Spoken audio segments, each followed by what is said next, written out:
ક્યારેય વિચાર્યું છે કે આપણું શરીર આટલું જબરદસ્ત કામ કેવી રીતે કરે છે? એક નાનકડો ઘા આપમેળે ભરાઈ જાય છે, આપણે વિચારી શકીએ છીએ, દોડી શકીએ છીએ. આ બધું કેવી રીતે થાય છે? વેલ, આ બધાનો જવાબ કોષોથી પણ એક સ્ટેપ આગળ છે. એ જવાબ છુપાયેલો છે પેશીઓમાં, આપણા શરીરના એવા ગુપ્ત આર્કિટેક્ટ જે દરેક વસ્તુને શક્ય બનાવે છે.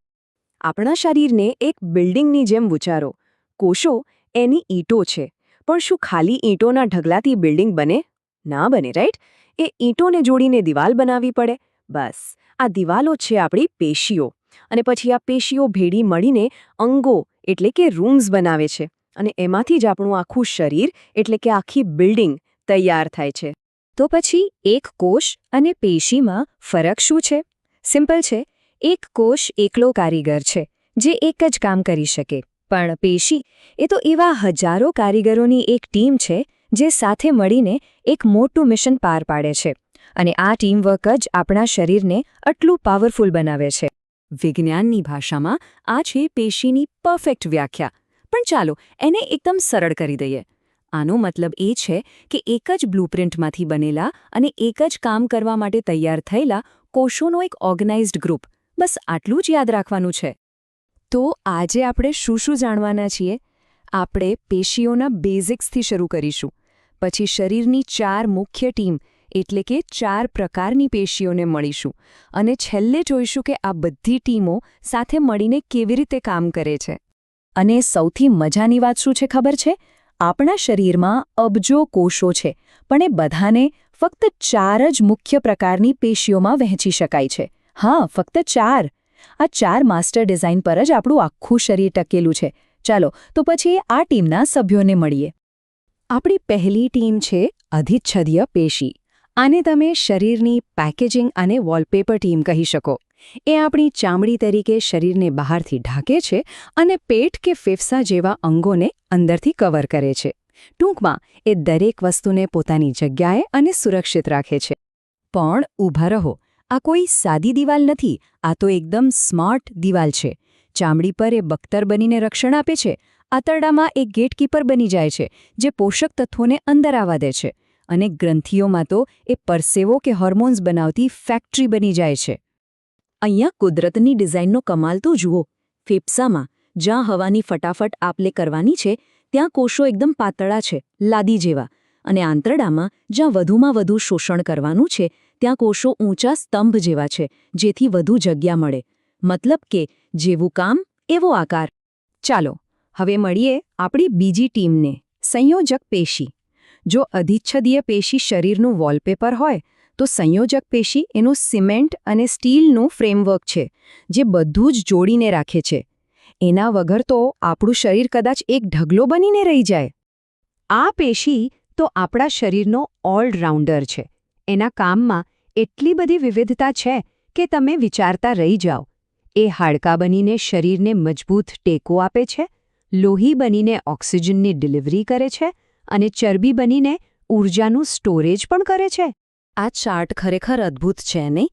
એ બતાવે છે કે આપણી નસોમાં વહેતું લોહી અને આપણા શરીરનું મજબૂત હાડકું બંને એક જ પરિવારના સભ્યો છે, સંયોજક પેશી. આ બતાવે છે કે આ ટીમ કેટલી અલગ-અલગ ભૂમિકાઓ ભજવી શકે છે. અહીં એક કન્ફ્યુઝન દૂર કરી લઈએ. સ્નાયુબંધ એટલે એક મજબૂત દોરડું, એકદમ ટાઈટ, જે ખેંચાય નહીં. એ સ્નાયુની તાકાતને હાડકાં સુધી પહોંચાડે છે. જ્યારે અસ્થિબંધ એ એક મજબૂત રબર બેન્ડ જેવું છે જે 2 હાડકાને જોડીને સાંધાને સ્થિર રાખે છે.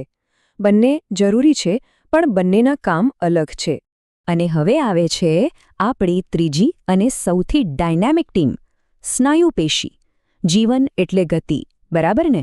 અને આ ગતિ આવે છે ક્યાંથી? એ આવે છે આ પેશીમાંથી. આંખના પલકારાથી લઈને મેરેથોન દોડવા સુધી દરેક હલનચલનનો શ્રેય આ ટીમને જાય છે. આ આપણા શરીરનું સાચું એન્જિન છે. આ એન્જિનના 3 મુખ્ય પ્રકારો છે. કંકાલ સ્નાયુ, જે હાડકાં સાથે જોડાયેલા છે અને આપણે ઈચ્છીએ ત્યારે કામ કરે છે. સરળ સ્નાયુ, જે પેટ અને આંતરડા જેવા અંગોમાં ઓટોમેટિકલી કામ કરે છે. અને ત્રીજા, હૃદ સ્નાયુ, જે ફક્ત હૃદયમાં જ હોય છે અને જિંદગીભર થાક્યા વગર ધબકતા રહે છે. આને આમ સમજો, કેટલાક સ્નાયુઓ આપણા કમાન્ડો જેવા છે. આપણે કહીએ હાથ ઊંચો કર અને એ તરત કરે. પણ મોટાભાગના સ્નાયુઓ એક શાંત ઓટોમેટિક ટીમ જેવા છે જે બેકગ્રાઉન્ડમાં બધું ચલાવતા રહે છે, જેમ કે પાચન કરવું કે શ્વાસ લેવો. આપણે એના પર ધ્યાન પણ આપવું નથી પડતું. અને હવે આપણી ફાઇનલ અને કદાચ સૌથી સ્માર્ટ ટીમ, ચેતાપેશી. આ આપણા શરીરનું હાઈ સ્પીડ ઇન્ટરનેટ અને કમાન્ડ સેન્ટર બધું જ છે. મગજ, કરોડરજ્જુ અને આખા શરીરમાં ફેલાયેલી નસો આ પેશીથી બનેલી છે. એ સેકન્ડના પણ નાના ભાગમાં સંદેશા મોકલીને શરીરની દરેક ક્રિયાને કંટ્રોલ કરે છે. ચેતાપેશીનો મુખ્ય ખેલાડી છે ચેતાકોષ. એમાં સંદેશાનો પ્રવાહ હંમેશા એક જ દિશામાં હોય છે. શિખાતંતુ એટલે કે ઇનકમિંગ મેસેજ બોક્સ, કોષકાય એટલે પ્રોસેસિંગ યુનિટ જે મેસેજને સમજે છે, અને અક્ષતંતુ એટલે સેન્ડ બટન જે મેસેજને આગળ મોકલે છે. એકદમ પરફેક્ટ સિસ્ટમ. પણ આ ફિલ્મમાં ખાલી હીરો એટલે કે ચેતાકોષો જ નથી. એમની સાથે એમની સપોર્ટ ટીમ, આધારકોષો પણ છે. જો ચેતાકોષો સુપરસ્ટાર હોય તો આધારકોષો એ પડદા પાછળના હીરો છે, જે તેમને પોષણ આપે છે, રક્ષણ આપે છે અને બધું બરાબર રાખે છે, જેથી આપણા હીરો પોતાનું કામ કરી શકે. તો આપણે આ 4 અલગ અલગ ટીમો વિશે તો જાણી લીધું, પણ અસલી જાદુ તો ત્યારે થાય છે જ્યારે આ બધી ટીમો સાથે મળીને કામ કરે છે. શરીરનું કોઈ પણ કાર્ય આ પેશીઓના અદ્ભુત ટીમ વર્કનું જ પરિણામ છે. કોઈ પણ ટીમ એકલી કામ નથી કરતી. તો ચાલો એક ફટાફટ રીકેપ કરી લઈએ. અધિચ્છદીય પેશી, શરીરનો રક્ષક. સંયોજક પેશી, શરીરનો આધાર સ્તંભ. સ્નાયુ પેશી, શરીરનો ચાલક. અને ચેતાપેશી, શરીરનો કમાન્ડર.